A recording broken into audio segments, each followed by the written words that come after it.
Jungle.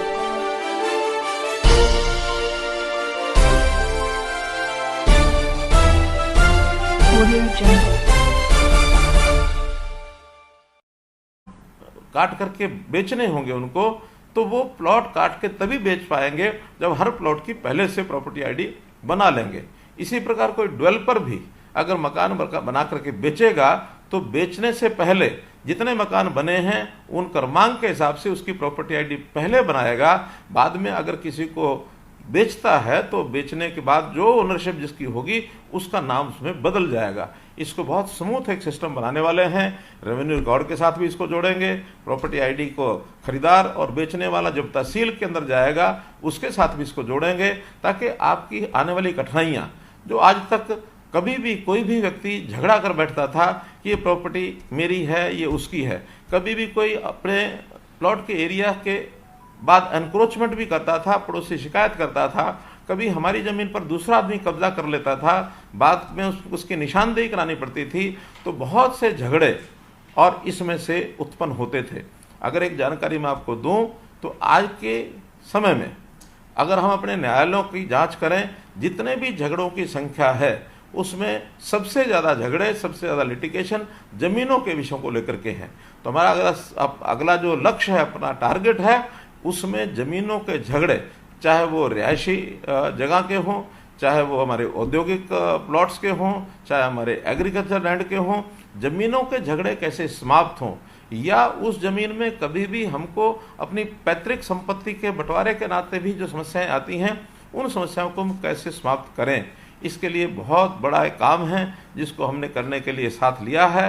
हरसक जैसी जो हमारी ऑर्गेनाइजेशन है वो भी इसमें काम कर रही है। शहरों में ही नहीं तो हम ये गाँव में भी कर रहे हैं। गांव में जैसा हमको पता होगा कि लाल डोरा के अंदर पहले रजिस्ट्रियाँ नहीं होती थी, अब हमने लाल डोरा में भी रजिस्ट्री कराने के लिए और रेवेन्यू डिपार्टमेंट को कहा है, राजस्व विभाग को, कि वो भी सबकी रजिस्ट्रियाँ करके दें, ताकि उस लाल डोरा क्षेत्र के अंदर भी हम उसके मालिक बन सकें, रजिस्ट्री हमारे हाथ में आ जाए।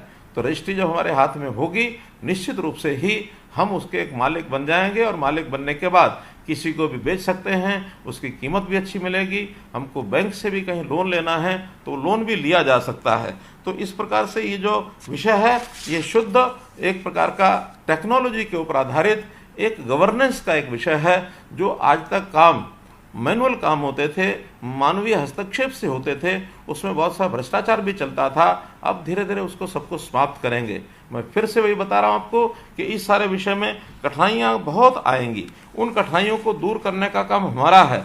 हमने ये संकल्प लिया है कि जब तक एक एक चीज़, एक एक कठिनाई इसकी दूर नहीं हो जाती है, तब तक मैं स्वयं इसको मॉनिटर करूँगा और आखिरी दम तक मॉनिटर करूँगा।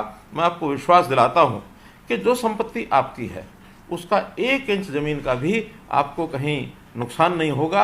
आपकी संपत्ति आपको मिलेगी, आप उसके मालिकाना हक उसका लेके रहेंगे।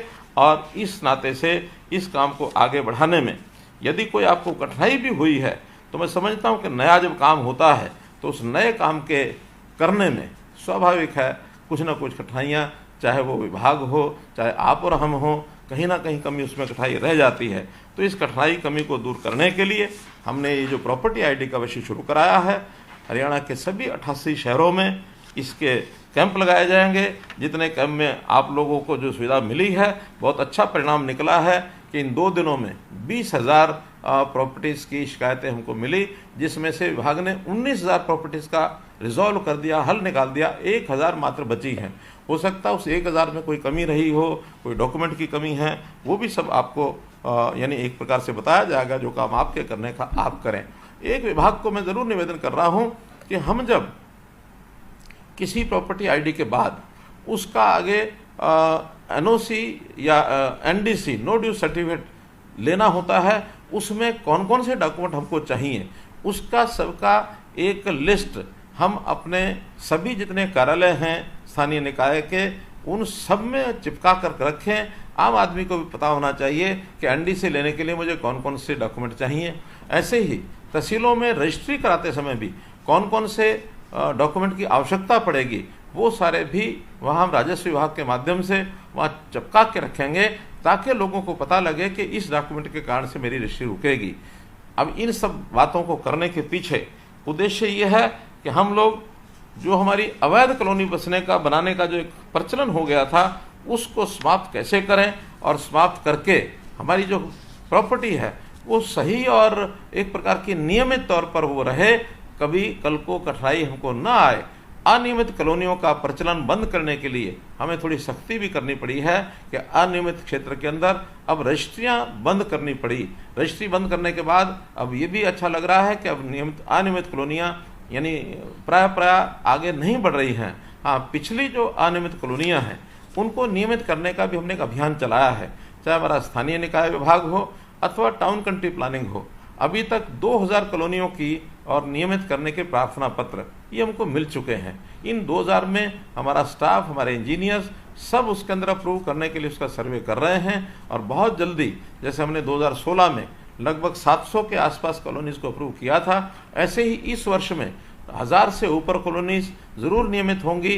धीरे धीरे अब जैसे जैसे नियम उनका सर्वे होता जाएगा, सर्वे के बाद हम सब कॉलोनी को अप्रूव करेंगे।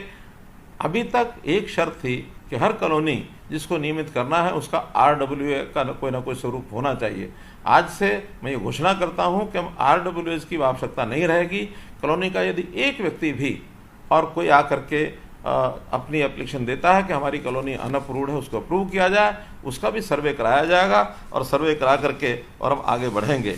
इन सब बातों को करते समय एक बात ज़रूर आपको मैं कहना चाहूँगा कि कई बार इस प्रोसेस में गलती हो जाती है। गलती होना कई बार मनुष्य के हाथ में नहीं होता, लेकिन गलती और गलत इसमें बहुत थोड़ा अंतर है।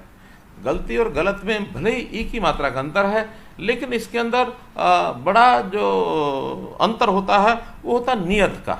हमारी नियत गलत करने की नहीं है। हम किसी भी तरीके से हम आपको सुविधा पहुंचाने के लिए ये सब काम कर रहे हैं, और इस पर काम करते हुए पूरी निगरानी से इस काम को किया जाएगा। अभी विश्लेषण करते समय ध्यान में आया कि बहुत से प्रॉपर्टी होल्डर्स जो उन्होंने अपना रिकॉर्ड दिया हुआ है म्यूनसिपैलिटीज़ में, वहाँ उनका एड्रेस, नाम, पिता का नाम ये तो हैं, लेकिन कईयों में फ़ोन नंबर्स नहीं हैं। मैंने आज ही विभाग को निर्देशित किया है कि फ़ोन नंबर इकट्ठा करने के लिए जहाँ जहाँ नहीं है वहाँ घर में जा कर के उनके चाहे फ़ोन नंबर लेकर के आएँ, चाहे फैमिली आईडी लेकर के आएँ, लेकिन एक बड़ी फोर्स लगभग 1000 आदमियों की अगले 1 महीना काम करके, और ऐसे जिनके फ़ोन नंबर्स नहीं हैं उनका घर घर जाके सर्वे करके उनको फ़ोन नंबर्स लाएंगे, ताकि आपको इन सब कामों के लिए आगे कोई भी चीज़ कठिनाई उसमें ना आए। तो इस प्रकार से इस काम को करने में हम लोग आगे बढ़ें, और मैं समझता हूँ कि एक बड़ी समस्या को झेलते हुए, इसका हल करते हुए हम भी आगे बढ़ रहे हैं। 1 महीने के बाद ये सब समस्याएं हल हो जाएंगी, ताकि जिस व्यक्ति की प्रॉपर्टी आईडी नहीं बनी है प्रॉपर्टी आईडी बन जाए, और जिसकी आईडी बन गई उसको अगर कहीं उस ज़मीन का व्यवहार करना है, बेचना खरीदना है, तो उसको NDC का एक सर्टिफिकेट मिल जाए। टाउन कंट्री प्लानिंग से जब कॉलोनी हमारी अप्रूव हो जाएगी तो उनको NOC मिल जाए, तो NOC NDC मिलने के बाद हम अपनी ज़मीन का व्यवहार कर पाएंगे। तो भले ही आज तक इन चीज़ों का ध्यान नहीं किया गया था, लेकिन बदलते हुए इस युग में हमें जैसे हर एक चीज़ को बहुत एक सिस्टमेटिक करना है, ताकि आने वाली पीढ़ी को भी हमारी इस प्रॉपर्टी के कारण से जो कठिनाइयाँ हमें आ रही हैं वो उनको ना आए। इस उद्देश्य को लेकर के इस काम को हम कर रहे हैं। आपके सामने एक विषय रखा, आपने इसको सुना। बहुत बहुत धन्यवाद, बहुत बहुत आभार।